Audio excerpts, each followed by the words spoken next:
Coming up on the Best of Black History Year, we have to escape the plantation today. Stay tuned. This show is sponsored by MIDI Health. There are great things that come with age: wisdom, experience, and knowledge, just to name a few. But if you're a woman over 40, it can also bring some less desirable things like hot flashes, insomnia, brain fog, moodiness, and weight gain. All symptoms of menopause and perimenopause. Yes, hormonal transition is a fact of life, but that doesn't mean you have to accept its symptoms as just another part of aging. MIDI clinicians are menopause experts, equipped to support you with safe, effective, FDA-approved medications, as well as supplements, lifestyle coaching, and preventative health guidance. You'll come out of the experience feeling heard and with a plan to start feeling better. MIDI offers accessible care. All their services are covered by insurance, and they're conveniently accessible through telehealth visits and 24/7 messaging. You deserve to feel great. Book your virtual visit today at joinmidi.com. That's joinmidi.com. Contrary to what you might think, many of us are living on plantations in the present day. The plantations look vastly different than our forebearers, but white supremacy continues to trap us within these violent systems. We don't have to remain disconnected from our needs, dignity, and freedom. In November 2021, Dr. Christena Cleveland, a social psychologist, public theologian, author, and activist, walked Jay through a guide exploring what leaving the plantation entails.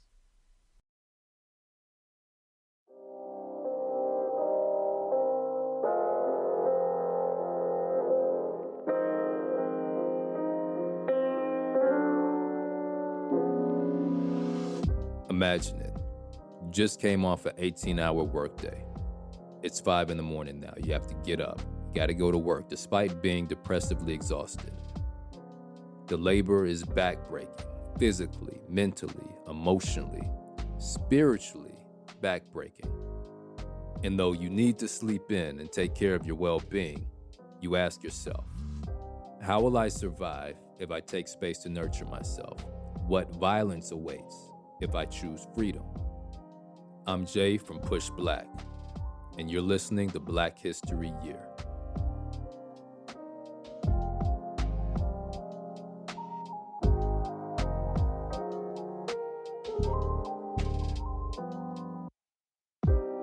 Now, it may have sounded like I was describing a situation from slavery, life on a plantation. But no, that's the reality for many of us today, and the psychology is no different than most of us navigating this anti-Black world, working and living on the plantations that exist in our daily lives. To break free from the generational chains shackling us to white supremacy requires a level of healing that today's guest understands deeply. Dr. Christena Cleveland is a social psychologist, public theologian, author, activist, and as a founder and director of the Center for Justice and Renewal, Christena urges justice advocates and others alike to learn the realities of subjugative systems while also strengthening and nourishing our spiritual capacity to break free from those realities.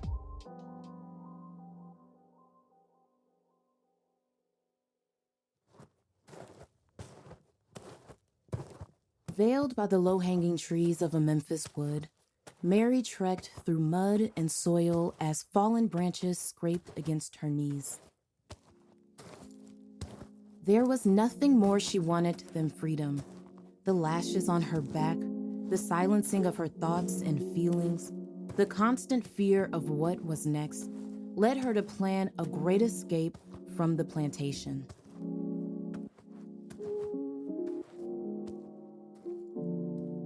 Few joined her resistance. The indoctrination into fear through violent oppression separated many from their roots. But as Mary fled the plantation, she carried with her a secret weapon, her spirituality, a key to our ancestors' resistance. For example, when the British fought the Ashanti Empire before colonizing them, The Ashanti never recognized the British as their betters, and eventually, they overcame British rule. But they didn't do this alone. They were guided by their culture and spirituality. Their power to overcome was based on their cultural beliefs, not those of the British. This means they never felt inferior or felt the need to assimilate into British culture. That fearlessness and sacred connection is why slaveholders stripped any semblance of it from our enslaved ancestors, beating them ruthlessly into submission. And that forceful disconnection trapped many of us on the plantation. But white oppressors weren't totally successful. During the Civil Rights Movement, Black preachers initially weren't vocal about our rights. Many more remained silent from fear of the brutal consequences of defying white supremacy. It wasn't until the death of Martin Luther King Jr. that more faith leaders recognized the need for liberation and combined that faith with activism. Liberation and spirituality have always gone hand in hand. We cannot minimize how truly scary it is to break away from an oppressive system. But it must start somewhere. It must start from within. No matter what form your spirituality takes, overcoming fear is not easy work. But when we begin healing ourselves, we can move outward to heal our community and take those transformative steps away from fear and towards liberation.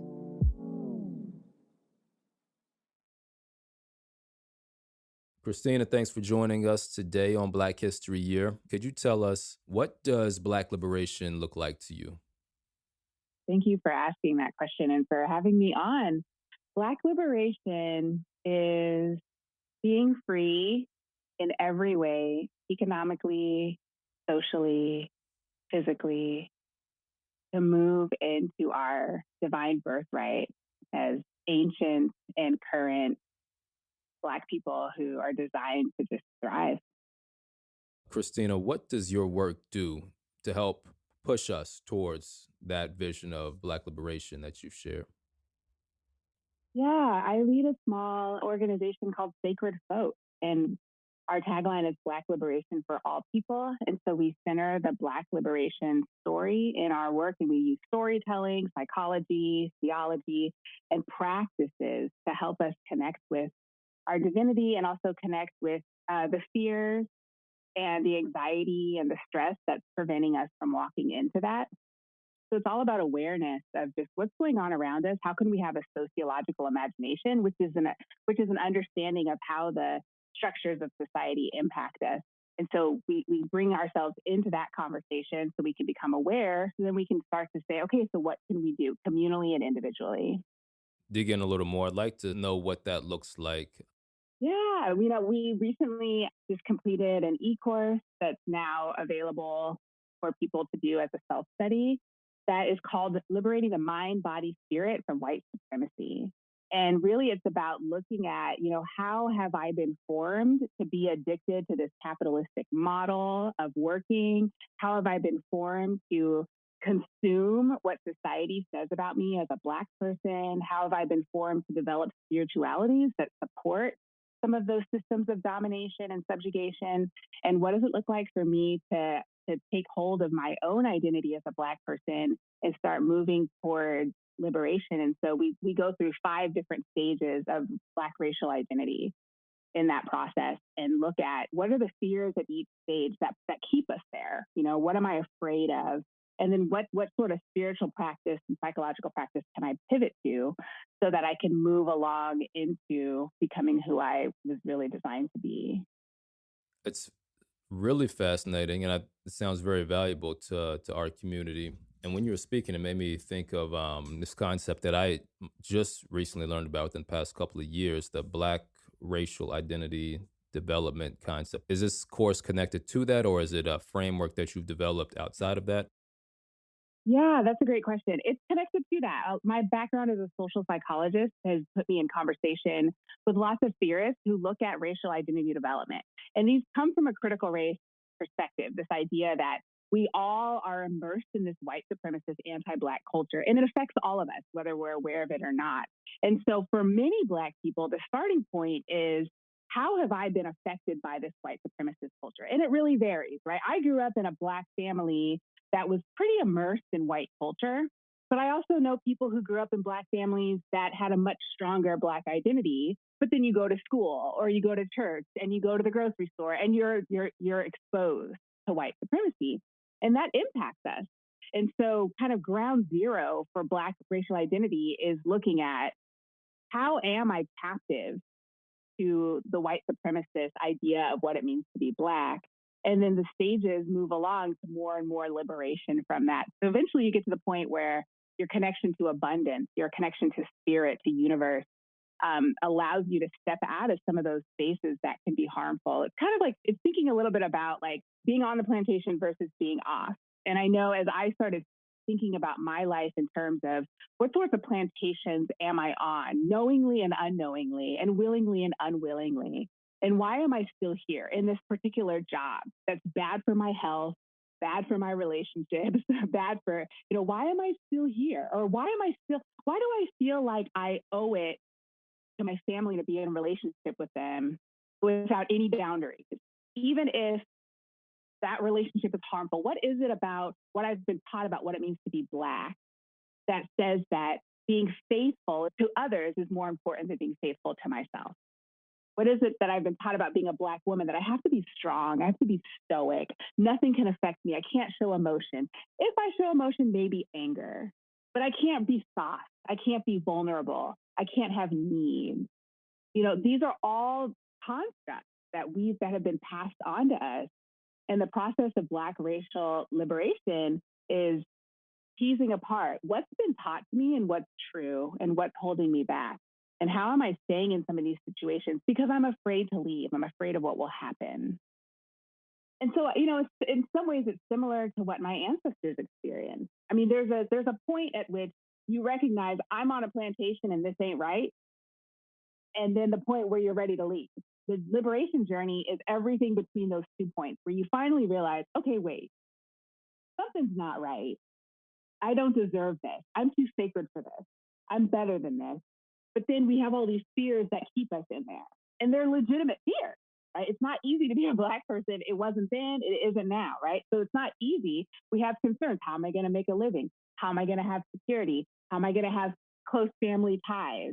What will my spirituality look like if I leave this church that's, say, homophobic?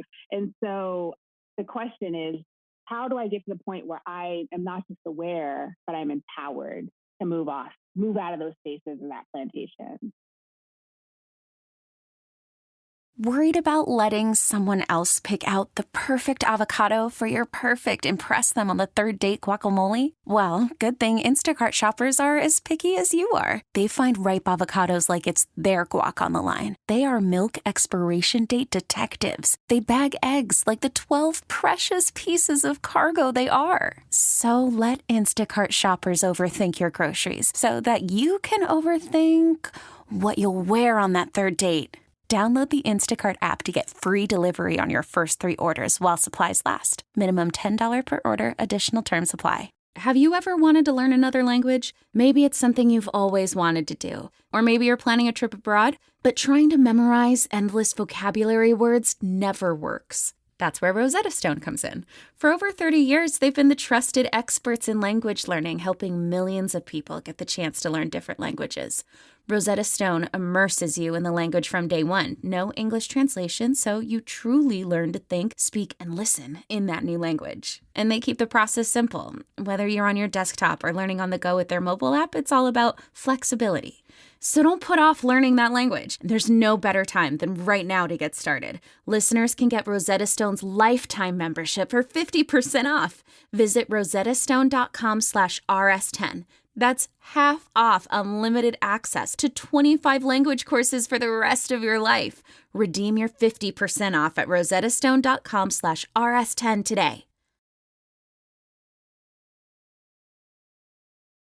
From what I understand, this isn't just a a concept that you just decided one day to do a course on it out of nowhere? This is a process that you've gone through in your life. Are you able to speak on that? Yeah. A lot of this comes from my own reckoning. And I think my reckoning is consistent with Black America's reckoning. I'm a millennial. I'm like an old millennial. And I know for a lot of us, there was a pretty big wake up call around Trayvon Martin. So I don't think my journey is separate from, the rest of America, but certainly realizing, all the things that my middle class parents did to try to protect me, that's not a reality. I mean, on some level, I understood that because I was a sociology major when I was younger and stuff like that. But then to see it hit home back in 2013 and 2014 with Trayvon Martin and then Mike Brown at Ferguson.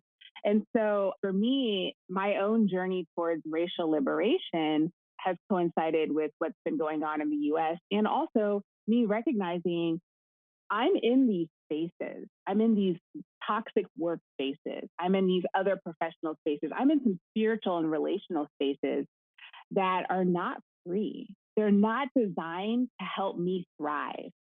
And if anything, as a Black woman, I'm being called into these spaces to help everybody but me thrive at cost to me. And I remember when I was like 33 or 34, I read a book by Dr. Shaniqua Walker Barnes. And she's a theologian and a clinical psychologist. It's a book about the strong Black woman identity. And it's called Too Heavy a Yoke, Black Women and the Burden of Strength. And I remember I started crying in the introduction because I knew she was talking about me. I was that Black woman who had been taught that it's all about caregiving, being overly caregiving, care about everybody else. And that's so praised, even in Black churches. This is the person who, doesn't matter what's going on in her life, she's still here serving us, cooking up food, taking care of everybody. So that overly caregiving, overly independent, and just really minimal emotional capacity. And I realized that's me, and I'm getting played. I thought that was the best way to be a Black woman in this world, because I was eschewing the Jezebel stereotype. I wasn't Sapphire. I was always sweet and kind to everyone and loving. And so I'm trying to run away from these Black female stereotypes that have really we've been saddled with as Black women, and running straight into another stereotype, this like stoic, perfect, strong Black woman who doesn't need anything. But that's related to high levels of anxiety and stress and other mental health issues. It's related to a lot of other health consequences like hypertension, diabetes. It's related to overspending and other forms of addiction. And so I was seeing that in myself. Gosh, this is not working. And so that's when I started this journey of looking at what exactly, what is this sociological world that's around me? What are the things that are keeping me here in place? And what's preventing me from really believing that I'm sacred too? And now my new mantra is like, oh, I'm just too sacred for this. I'm too sacred for this relationship. I'm too sacred for this job. I'm too sacred for this interaction. I'm too sacred for this. And so then the question is, where are those spaces that affirm who I am, and how can I pour my life and my time into those? That's really powerful. You said, I'm sacred too, which I think is an interesting phrase. Too, as in there's somebody else out there that is considered sacred, right? Mm-hmm. When you're saying too, are you negating something? What are you challenging? Can you dig more into that? Yeah, you're drawing out what's the biggest thing on my heart these days, which is this concept of God as a Black woman. I wrote a book called God as a Black Woman. It's out in February. And I grew up in Christian settings, and I grew up in many Black church Christian settings, yet there was always this image of white Jesus. And in the broader culture, of course, we see this everywhere. We see white Jesus everywhere. And then even in non, church spaces, like literally on the dollar bill, it says, "In God we trust," under a picture of a white slaveholding man. And so he's the God on the money, this white God, this white male God. And so everything in our society is designed to see the sacredness and the value of white cis men, particularly middle class or higher, straight, etc. And we're taught that they're sacred. I mean, if you in general, it's a white man's testimony versus anybody else, people are going to automatically assume his testimony is legit. If it's a white man running against anybody else, people are going to automatically assume he's more worthy of leadership. And if you're a Black person, the more you comport yourself into that white male identity with behaviors, light skin, all sorts of things, the more successful you're going to be. I mean, there's research that shows that like light-skinned Black people make more money in corporate America and get promoted faster.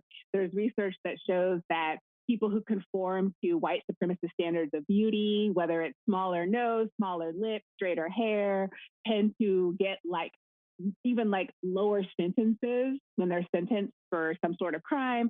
And so there's this strong connection between the sacredness of white masculinity, essentially, and the denigration of everybody else. In my book, I really connect that to these notions of God, this white male God.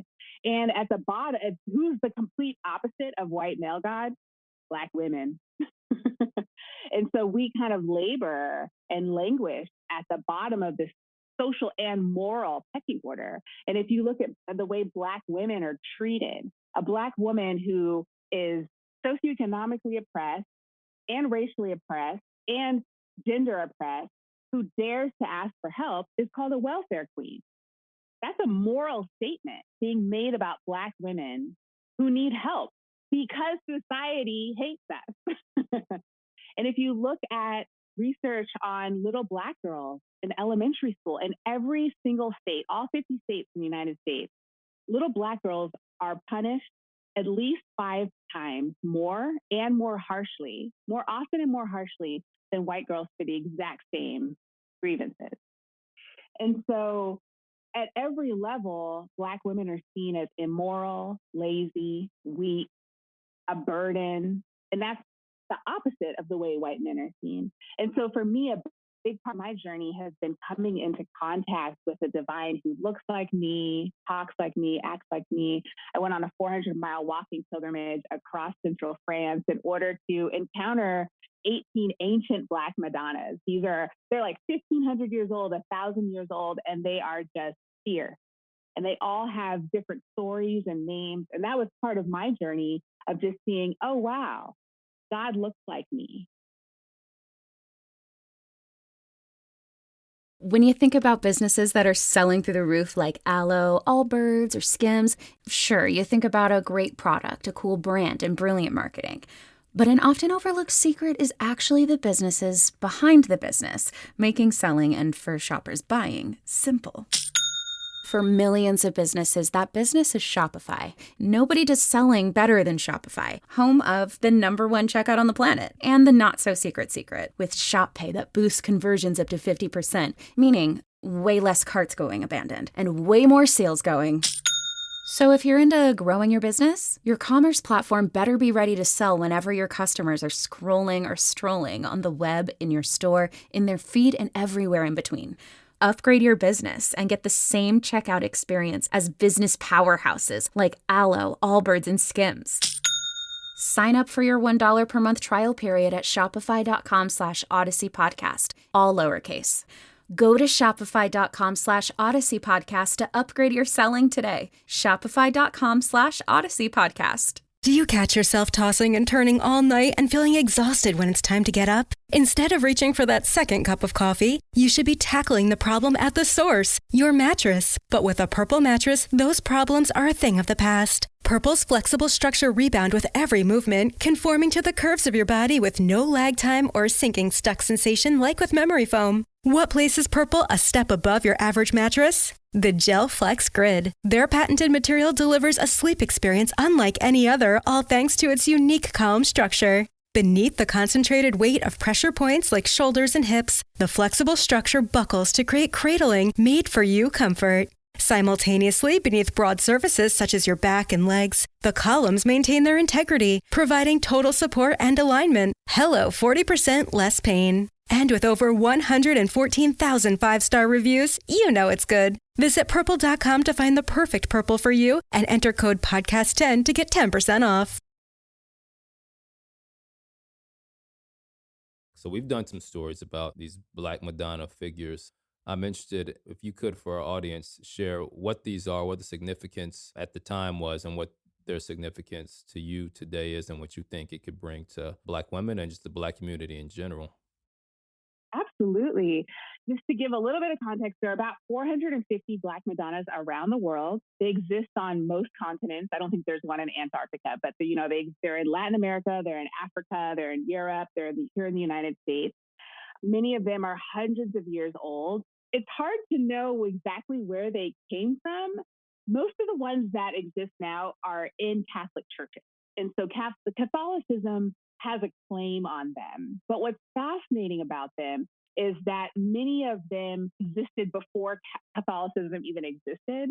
And so most of the Black Madonnas exist, particularly in Europe, because prior to the Roman Empire, people, including Black and brown people from North Africa, worshipped a dark goddess, whether it was Black Artemis of ancient Ephesus in Turkey, whether it was Isis in ancient Egypt. There are lots of Inanna. There are all of these old Sumerian Black dark goddesses that people worship. And when the Catholic Church came, they essentially gentrified them. And so the Catholic Church came into these territories along with, empire, and were threatened by these dark goddesses, these Black goddesses, and then the people's worship, so-called pagan worship of them. And so, for example, in the 4th century in France, the bishop came into Le Puy-France, was so threatened by the worship of the goddess there, the Black goddess, that he completely demolished the temple and then built the Catholic cathedral on top of it. And so what happened is the people, many of them Black and brown, because the Moors had occupied that area for 800 years. There are a lot of Black and brown people living in southern France, living in southern Spain at this time. And so when the Catholic bishop came and demolished the temple, the people were like, okay, cool. Like, we'll just worship the Black Madonna and that will be our goddess. So they basically just adapted.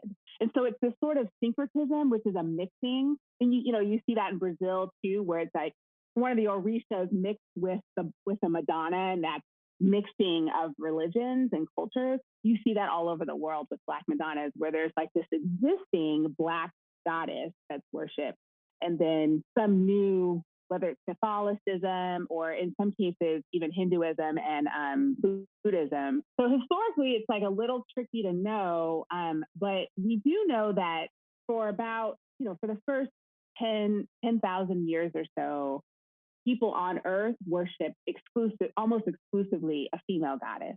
And she was Black because she was connected to the Earth. And she was also Black because this was mostly happening in the global South, where people were Black and brown. And so the idea of God as a man is a much more modern idea, because back in those days, people did not know that men were involved in procreation. So that's a modern scientific idea, right? So there's a 9-month gap between when someone has sex and when a baby is born. And so back then, people didn't think there was any connection between the two. And so it's like women could just bear life. Women could bear life. And so therefore, women were God. And so this whole idea that there's a possibility that God is a man is a much newer idea. So God has been a Black woman for most of humankind, and most people understood God to be a Black woman.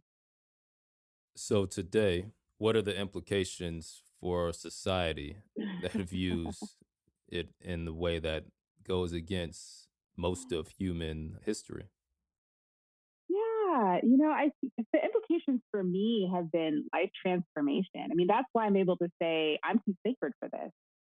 After growing up in a society and a world where the most common, frequent images of the sacred were always someone who looks the opposite of me, to then come into this idea that, oh, wait a second, I'm divine too, and I know that because I look like this divine figure.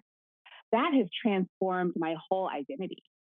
That has transformed my whole way of looking at the world. And so we can kind of create these communities where it's like, I see you. You know why I see you? Because I've been seen. And you don't have to pull yourself up by your bootstraps to be in this space. You don't have to come a certain way. we all get to gather in our vulnerability. And it really transforms justice spaces too, because oftentimes in those spaces, we don't even have the freedom to be real and say, I'm really struggling with this, or I'm not strong today, or I'm having mental health issues. And to actually create some of these Black spaces where vulnerability and need is what brings us together, not stoicism or this sort of compulsive need to fight.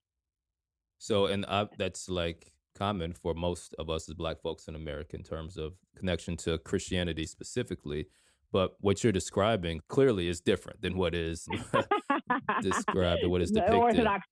Orthodox Christianity. For sure. Yeah. Yeah. So what was that like for you coming to this different understanding? And, for those of us who are also interested in and are trying to explore this more, how do you, put these two things together, but not feel like it's something that's, I don't know, is it heretical? Is it not heretical? I don't know. Yeah, those are good questions. And I think even just the question, is this heretical, says a lot about how much we've been trained to police ourselves and to police others, which I would say has harmed us. And so, one of the things that I really take a lot of time and care with in my book is kind of showing how so much of the way even Black Christianity is understood now was really formed on the plantation. And some of it's life-giving and some of it's not. But one of the things that has inspired me as I've been on my own journey is going back and looking at history and seeing that what I'm doing, Black Christian women were doing on the plantation in the Hush Harbor, which I'm not sure if y'all have talked about that a lot in this podcast, but the Hush Harbor was a spiritual space that was common on plantations. And it was often led by Black women. And it usually took place off the plantation or outside of the camp of the plantation in the woods at night, undercover, secretive, because this was illegal, it was outlawed. But basically, Black women would lead these spiritual practices in communities, and they would mix the most life-giving elements of Christianity, which is what they were taught on the plantation, with their ancestral West African spiritual practices. Again, that mixing, that syncretism. And Black women are really brilliant at harvesting the best of both worlds and bringing it together so that there can be life, so that there can be hope, so that there can be a sense of dignity in a world that's not dignifying most of the time. And so these Hush Harbor spaces were really powerful ways on the plantation for people to keep going, to love themselves and love each other well, to come together, to support each other. And even back then, it was a mix of ancestral West African spirituality and parts of Christianity that most resonated, that were most life-giving. And so I really take that model and say, oh, Black women have been doing this forever. My ancestors were doing this. And so now I take the parts of Christianity that are the most life-giving, like my ancestors did, and I mix it with the other spiritualities that also help me to find dignity in this world that often is not dignifying to me as a Black woman. There's no clear path, even a clear spiritual path. And so the question is, how can I choose the elements, create a mosaic, and build something beautiful spiritually? Thumbtack presents the ins and outs of caring for your home. Out, procrastination, putting it off, kicking the can down the road. In, plans and guides that make it easy to get home projects done. Out, carpet in the bathroom. Like, why? In, knowing what to do, when to do it, and who to hire. Start caring for your home with confidence. Download Thumbtack today.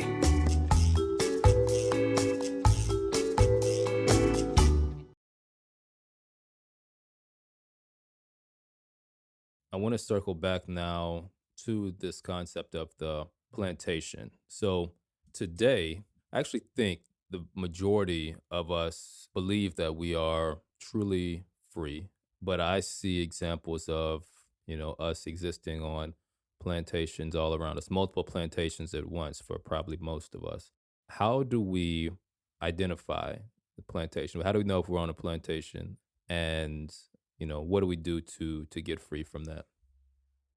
Ooh, that's a big question. It's a good one. I think one of the ways that we know that we're on a plantation is if we take stock of our wellness and we look to see, is this space nurturing my wellness? Is this a life-giving space for me? Do they care about my psychological, my spiritual, my social, and my physical wellness?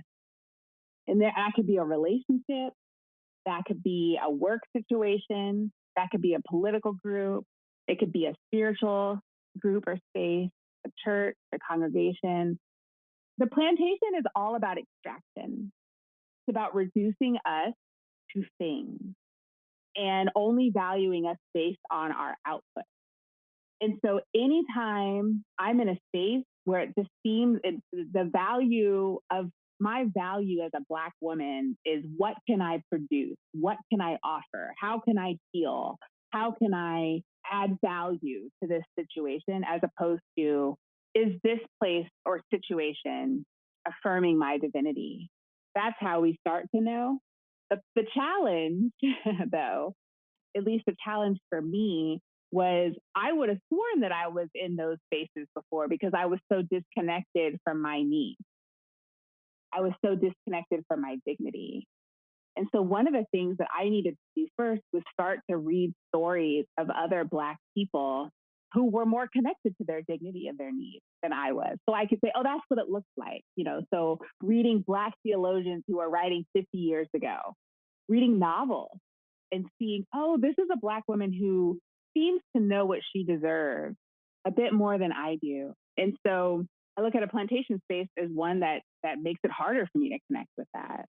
Now, getting off the plantation, that's a whole nother thing. I think one of the things we talk a lot about in my e-course that I mentioned earlier is, how do we identify what's keeping us here? The fear. What am I afraid of if I walk out of this relationship or this church situation or this job? So for me, when I left my job at Duke, I was a professor at Duke Divinity School. And in 2019, I finally left. I was miserable the whole time. But by 2016, I discovered I'm too sacred for this. I finally had that realization in 2016. I'm too sacred for this. But it took me another 2 or 3 years to get to the point where I felt like I could trust that abundance would catch me as I moved into the unknown. And that whole 2 to 3 year process was in me identifying my fears. And with each fear, trying to identify both spiritually and socially, how do I connect with a larger truth? Yes, it may be true that if I opt out of this capitalistic system, there will be some challenges in terms of, how do I make a living and how do I keep my home? But the question is there a deeper truth? Is there a deeper truth that inspired my ancestors to leave the plantation, even though they had no idea what the future was? And that's the process. And it can be years, depending on the plantation. And one thing I learned is that, there's no such thing as the single plantation escape. And it's been really helpful for me to read books like Underground Railroad by Colson Whitehead and other books like that, to just show it's like leaving the plantations like chapter 1 practically. And then there's this whole new journey of figuring out, how do I do life? I don't know the language. I don't know the economy. I don't know what my marketable skills are. I don't know what my spirituality, just that. And every single time we come up against this, I don't know, we have an option to return to the plantation. And Harriet Tubman has been a huge ancestor in my whole connection to ancestors practice, because I imagine she felt so many of those fears too.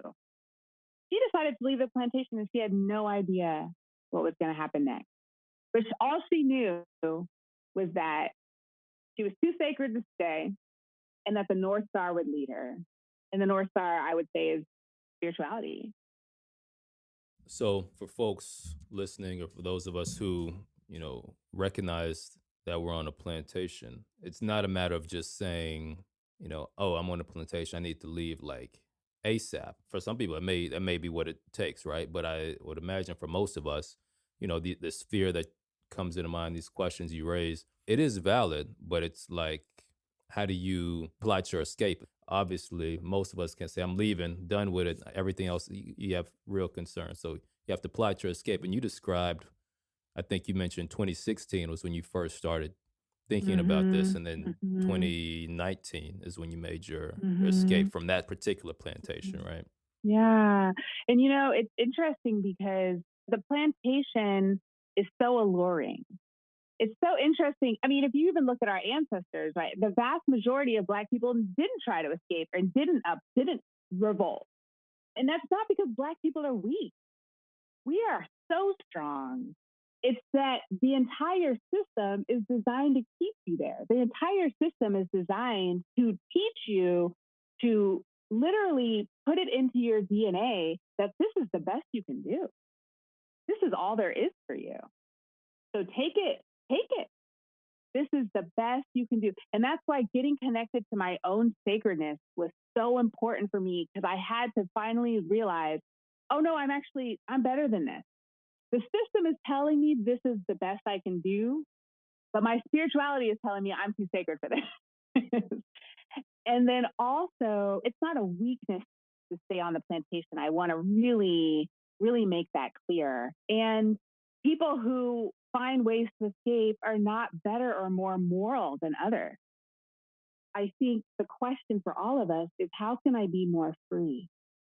And what does that look like? And for some people, being more free in this moment means going into those hush harbor spaces and practicing a spirituality that connects you with abundance. For other people, it means leaving in this moment. My hope is that we're all just faithful to where we are in that moment and really, really, really kind to ourselves, and recognizing there's a whole system here that I've been raised in that is designed to keep me in chains. And the capitalistic system is designed to keep us so frenzied, so busy, so stressed out all the time that we don't even develop those hush harbor spiritual practices to go out into the bush and connect with each other and connect with spirituality. So that I imagine, as I think of my ancestors going out into the hush harbor to dance, to cry, to shout, to hug, to be together, to imagine another reality, right? I mean, so many spiritual spaces are about imagination too. I imagine every time they came back to the plantation to go to sleep in their cabins, they were like, a little bit more, I'm more sacred than I was before I went. Just I'm a little bit more connected to who I really am because of those practices. But with all these jobs that we work and with, the strong Black woman personality and identity, where it's like, I'm going to go do this and I'm going to volunteer for that and I'm going to take care of this and I'm going to, it's like, it's designed so that we don't even stop to breathe, let alone dream and imagine. So sometimes it just starts with taking a break. Yeah. I hear that. And I see it clearly. I mean, I think all of us can relate to that frenzy you described and that focus on the, material existence that's in front of us, but not on the higher self or the unseen that can really, help us tap into that abundance or the spiritual abundance in ways that the material world just won't provide. But what do you think it looks like for our community if the critical mass of Black folks opted to leave their respective plantation? What happens then? I think there would still be a lot of internalized oppression that we would need to work through. I wish I could say it would just be, glory time or glory days. But I think, we've been formed in a certain way, so we would still need to keep working through trauma and internalized oppression. But I think ultimately we would become what's considered to be a matriarchal society, which is a society based on need and meeting people's needs. And so the more we get free, the more we're interested in the liberation of others because we've personally experienced it. And so then we start to pass around money and other resources in ways that are really based on need, as opposed to what is this person doing for me? How is the relationship that I get I get out of it, what I'm putting into it. And so I think there's a tendency towards nurture the more that we decolonize the ways that we have been anti-nurtured. Amazing. Christena, I appreciate your time today. It's been a great conversation. Is there any final thoughts you want to share with our audience? Yes, read my book, God is a Black Woman. You can pre-order it now. It's from HarperCollins, and I wrote it for Black people, and I'm just excited to engage with the Black community around it.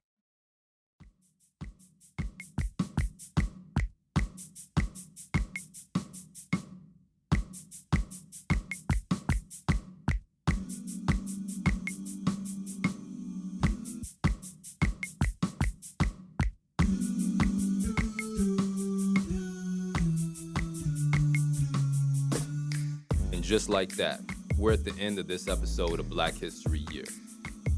This podcast is produced by PushBlack, the nation's largest nonprofit Black media company. At PushBlack, we agree with Marcus Garvey when he said, "A people without knowledge of their past, history, origin, and culture is like a tree without roots." And I'm guessing you probably feel that's important too. I mean, you're here at the end of a podcast about Black history. You matter. Your choice to be here matters. It lets us know that you value the work. PushBlack exists because we saw we had to take matters into our own hands. And you make PushBlack happen with your contributions at blackhistoryyear.com. Most people do $5 or $10 a month, but every little bit makes a difference. Appreciate you supporting the work.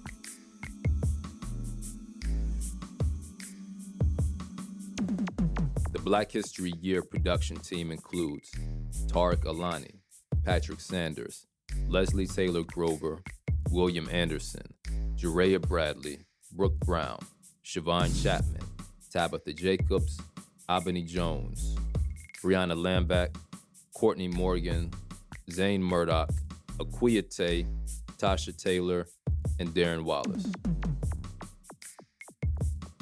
Producing the podcast, we have Cydney Smith and Sasha Kai Parker, who also edits the show. And Black History Year's executive producer is Julian Walker, and I'm Jay from PushBlack. Peace.